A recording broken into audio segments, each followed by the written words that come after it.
ચાલો આજે વાત કરું અમુક મીઠા લોકોની.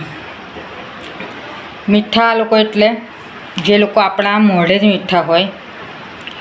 એ લોકો એમ કહેતા હોય તમે પ્રગતિ કરો, તમે આગળ આવો,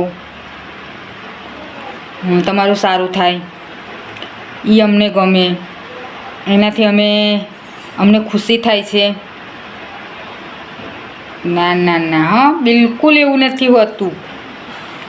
એ લોકોના મનમાં તો આપણે નીચા પડવા જોઈએ, આપણું ક્યાંય સારું ન થવું જોઈએ.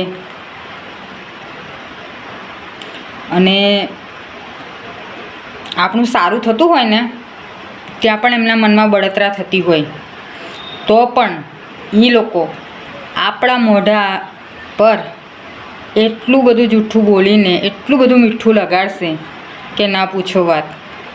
પણ આપણને ખબર જ હોય છે કે આ માખણ ચોપડાઈ રહ્યું છે.